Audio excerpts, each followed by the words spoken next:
আবহাওয়ার খবর থেকে নজর রাখবো। বুধবার থেকে ফের তাপপ্রবাহ চলবে। দক্ষিণবঙ্গে আরো বাড়বে তাপমাত্রা। সপ্তাহের শেষে চরম তাপপ্রবাহের সম্ভাবনা রয়েছে এবং সোম ও মঙ্গলবার দক্ষিণবঙ্গে হালকা বৃষ্টির সম্ভাবনা। পূর্ব এবং পশ্চিম মেদিনীপুর, ঝাড়গ্রামে হালকা বৃষ্টি হতে পারে। বিক্ষিপ্তভাবে কিছু জায়গায় বইতে পারে 30 থেকে 40 কিলোমিটার বেগে ঝোড়ো হাওয়া। তবে দক্ষিণবঙ্গে তাপপ্রবাহের পরিস্থিতি পরিবর্তন হবে না। আজ ও আগামীকাল কলকাতায় আংশিক মেঘলা আকাশ থাকবে, কমবে দিনের তাপমাত্রা। উত্তরবঙ্গের 3 জেলায় বাড়বে গরম এবং অস্বস্তি। তবে সোম এবং মঙ্গলবার হালকা বৃষ্টির সম্ভাবনা থাকলেও বুধবার থেকে আবারও চড়বে তাপমাত্রার পারদ। আজ এবং আগামীকাল কলকাতায় আংশিক মেঘলা আকাশ এবং তীব্র গরম থেকে কিছুটা স্বস্তি মিললেও বুধবার থেকে আবারও চড়বে তাপমাত্রার পারদ। তাপপ্রবাহে পড়ছে বাংলা। দক্ষিণবঙ্গে 9 জেলায় তাপপ্রবাহের সতর্কতা জারি করা হয়েছে।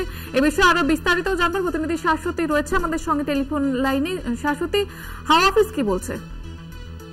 দেখো, আজকেও কিন্তু জারি থাকবে তাপপ্রবাহের সতর্কতা। সেক্ষেত্রে দক্ষিণবঙ্গের 9 জেলাতে এই সতর্কতা জারি রয়েছে। তবে কলকাতা এবং কলকাতার সংলগ্ন জেলাগুলোতে কিন্তু সেই অর্থে তাপমাত্রার যে ঊর্ধ্বমুখী থাকার যে সম্ভাবনা সেটা কিছুটা হলেও কম। সেক্ষেত্রে কলকাতা এবং উত্তর 24 পরগনা এই পার্শ্ববর্তী কয়েক জেলাতে কিন্তু আর সতর্কতা নেই। সেক্ষেত্রে আবার একেবারে উপকূলবর্তী যে জেলা অর্থাৎ পূর্ব মেদিনীপুর, পশ্চিম মেদিনীপুর এবং ঝাড়গ্রাম, সেই 3 জেলাতে কিন্তু বৃষ্টির সম্ভাবনার কথা জানাচ্ছে আলিপুর আবহাওয়া দপ্তর।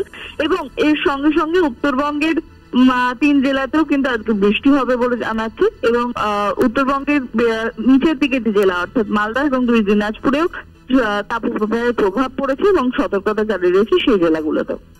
ধন্যবাদ জানাবো শাশ্বতী। সপ্তাহের শেষে চরম তাপপ্রবাহের সম্ভাবনা রয়েছে, আপনাদের জানিয়ে রাখবো। সোম এবং মঙ্গলবার থেকে তাপপ্রবাহ বাড়বে।